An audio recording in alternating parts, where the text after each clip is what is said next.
So we're still talking about wound healing and tissue repair, and this is the second section. Now we'll talk about abnormal wound healing. Before getting into abnormal wound healing, we'll talk about the wound closure. We'll see how the wound closure takes place and how the healing process begins. There are various types of wound closure would be taken up in detail. Then we'll talk about types of wound depending upon their mechanisms, and then finally we'll shed a light on the acute wound and see what they are. So getting into it, the classification of wound closure. So first of all, we have primary intention. In closure by primary intention, the wound edges are opposed with each other. That is, they are made to come together, come to lie together with each other. Now, this is the normal healing process. The process of healing that takes place is the normal healing process. And this recovers, or this heals with minimal scarring. So this is the best process by which a wound can heal. In this process, you make the wound edges come to lie together with each other. Now, the normal process of healing takes place and there's minimal scarring in this process. Now moving to secondary intention. Now in this, you do not approximate the wound edges. Now the wounds are left open. They heal by granulation. After granulation, there's contraction and epithelialization. So what happens is you leave the wound open. The open wound, it forms a granulation tissue. This granulation tissue undergoes contraction. This contraction causes the edges to come close to each other, and at the same time there's a reepithelialization, and this reepithelialization, it covers the wound. Now it is seen in wounds which have increased inflammation and proliferation. So in wounds, the highly inflammatory wounds, purulent wounds, wounds which are producing pus, these are left open and they heal by secondary intention. And they form a poor scar. So we see a lot of scarring in these wounds. Now finally, there's a third process which is known as tertiary intention. This tertiary intention is also known as delayed primary intention. So what is closure by tertiary intention? So wound is initially left open. After some time, the edges are later opposed. And now the healing occurs because there are favorable conditions. So when a wound was purulent, you left the wound open. But now when the pus has drained itself and it is no more there, you approximate the edges and you close them so that now the wound can heal by primary intention. So this figure clearly depicts what happens in primary and secondary intention. So referring to the figure, first of all, this was the wound that occurred, this deep-seated wound, this in pink. So first of all, in primary intention, you bring these are the two edges, you bring the two edges of the wound together. Now these two edges of the wound, they come together, and as a result of them coming together, the normal process of healing takes place, and a small fibrin clot has been formed. This fibrin clot is rapidly reabsorbed, and the epidermis undergoes rapid proliferation to cover this wound that has occurred. In this, here you can see initially the wound edges were joined by a fibrin plug. Then there was regrowth of the basal layer of the epidermis to compensate for this wound. Then there's lysis of this fibrin plug, it is being lysed. And there's reepithelialization. So there's reepithelialization so that this wound which has occurred initially can be repaired. There's a restoration to the intact skin. So here you can see the intact skin has already been formed. So this is the normal healing process with minimal scarring. Now, in secondary intention, these are the two margins or ends of the wound, and a large defect is there. This large defect is filled up by a large fibrin clot. So a large defect filled by a fibrin clot. Now what happens? New blood vessels are being formed, At the same time, fibroblasts are laying down the granulation tissue and grow from dermis into the fibrin. So from here into the fibrin, they're growing. So what is happening in secondary intention? It was a large wound which was left open. This wound which was left open, it undergoes the formation of granulation tissue by the fibroblast, undergoes neovascularization and formation of fibrous tissue. Now in this fibrous tissue, collagen is being laid down. And when the collagen is being laid down by the granulation tissue, it restores the integrity of that wound.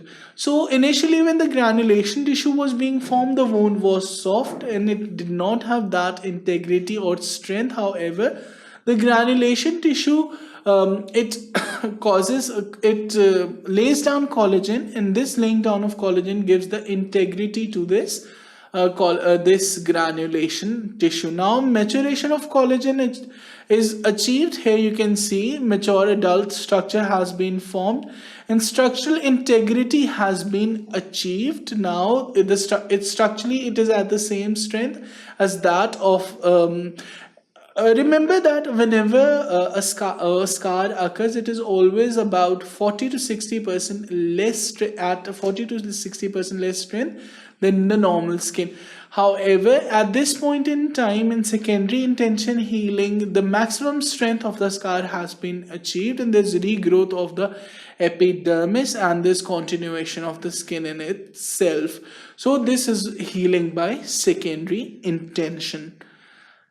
Now let's talk about the types of wound. There are various classification systems by which the wounds can be classified. However, the most important classification of a wound is whether a wound is neat or tidy and whether the wound is untidy or dirty.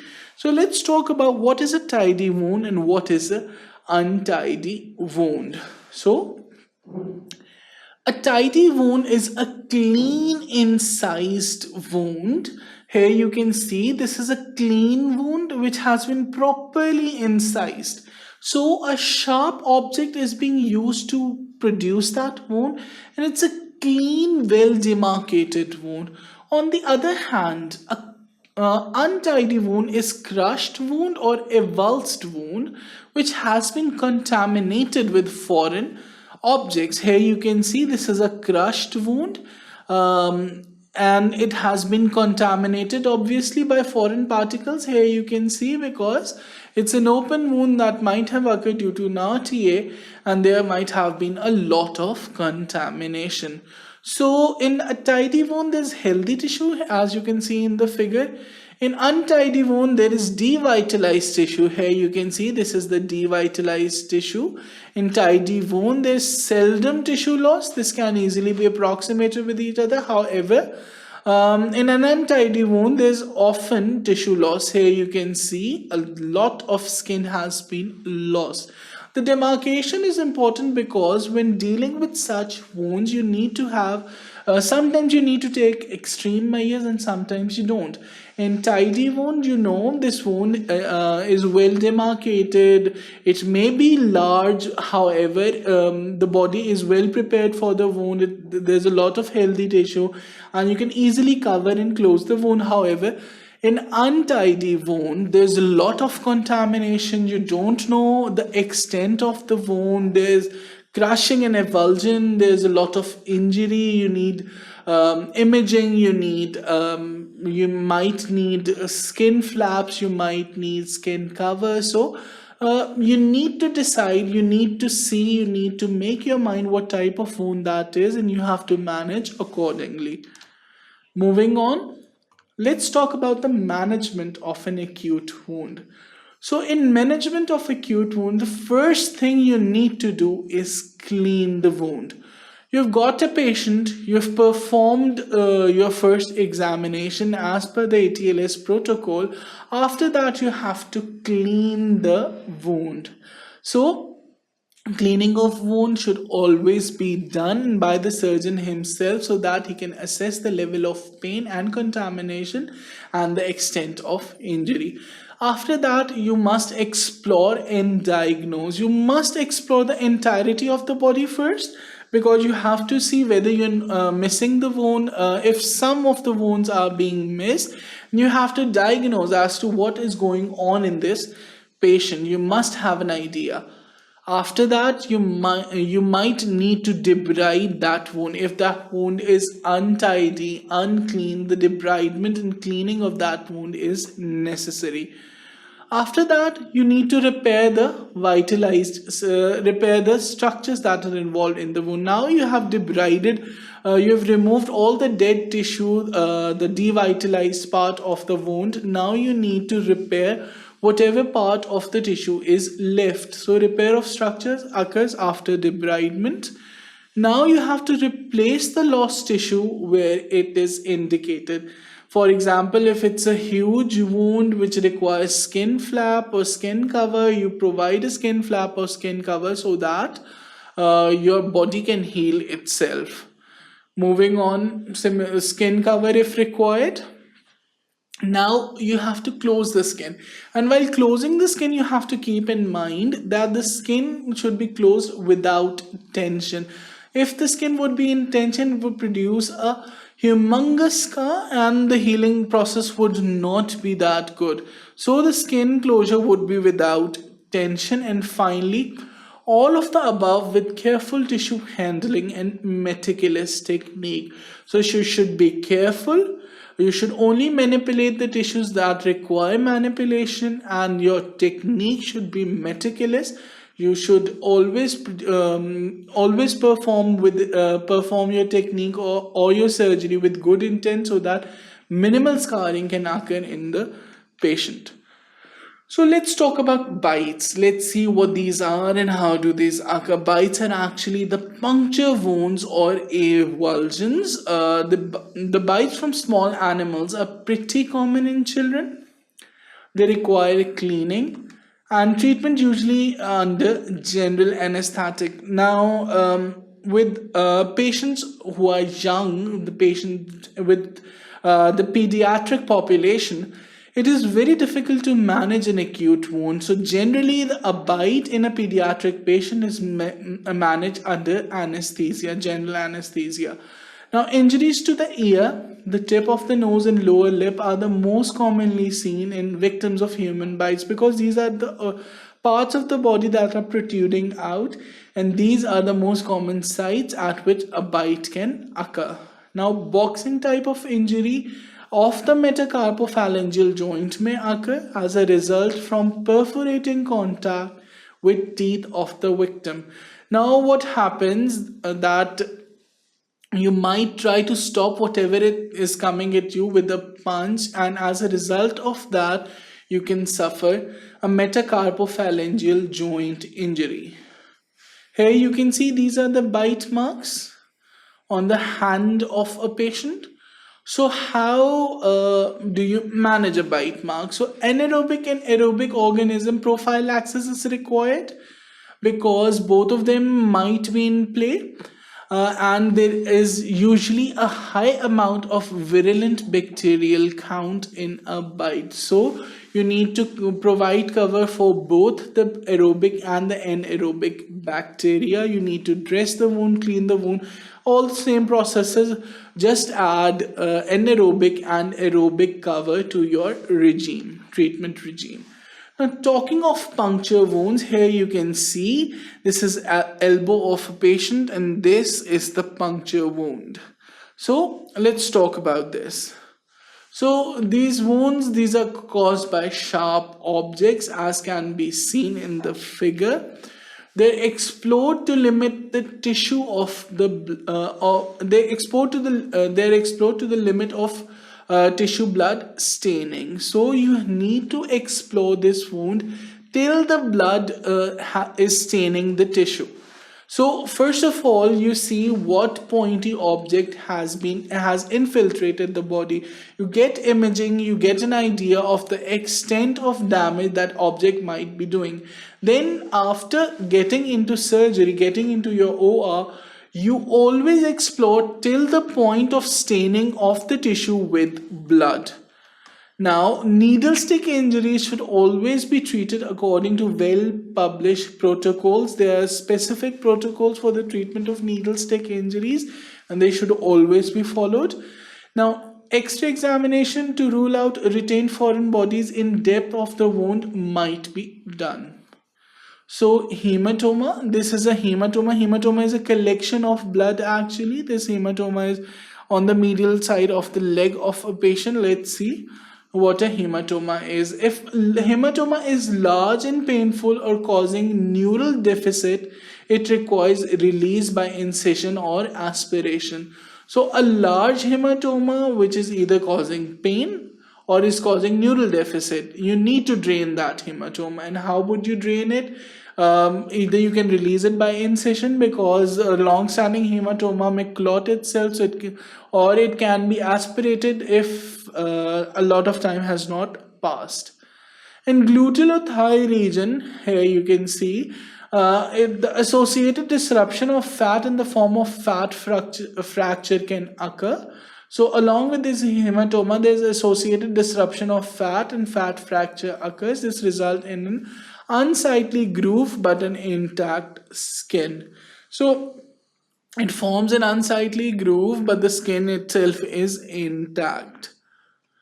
Now, untreated hematoma may calcify, and it may require surgical exploration if symptomatic. So, if the hematoma is asymptomatic, it's okay, but if it becomes symptomatic, it requires surgical exploration. Now let's talk about degloving injury. So degloving, what is degloving injury? Here you can see in the figure the topmost layer of the skin is sloughed off. So it occurs when the skin and the subcutaneous fat are stripped by avulsion. Here you can see it is completely avulsed from the underlying fascia. So skin and the subcutaneous fat are separated from the underlying fascia, and this leaves the neurovascular structures, the tendons or the bones, exposed. So the structures which were being covered, the deep lying structures which were being covered by skin and the subcutaneous fat, now they come to lie on the surface. Now it may be open or closed. Here you can see it's an open avulsion, it's a closed avulsion, or it can be an open avulsion as well, in which the deeper tissues can be seen as well. Example is ring avulsion, injury with the loss of finger skin. That's an example. Now, in rollover injuries typically caused by motor vehicle over a limb, avulsions can usually be seen. Now, how do you examine an avulse or a degloving injury? So, it is usually examined under anesthesia with radical excision of all the non-bleeding skin as it is judged by the bleeding dermis. So, first of all, you need to manage the patient according to ATLS protocols. After that, you need to take your patient under anesthesia to an OR, and you need to remove all the skin that is not bleeding. And this skin, the non-bleeding skin, is demarcated by the bleeding dermis. Now, you can use fluorescein dye as well. Now, fluorescein can be administered intravenously while the patient is anesthetized. Now, under ultraviolet light, the viable skin will show up as a fluorescent yellowish green color, and the non-viable skin for excision is clearly marked out. So, fluorescein can be used, and it is a great aid to the doctor. However, you need to check for the sensitivity to fluorescein. Some patients are sensitive to it, so you cannot use fluorescein in those patients. Now, these patients may require split skin grafts, which can be harvested from the degloved skin itself, and they are meshed to cover the raw areas which result from debridement. So what you can do, you can use this degloved area to produce a split skin graft, and this split skin graft is then meshed and put upon the exposed areas that are produced as a result of debridement. So this was all about this section. We talked about a lot of things in this section. I hope you liked and understood it. For further sections, keep watching sqadia.com.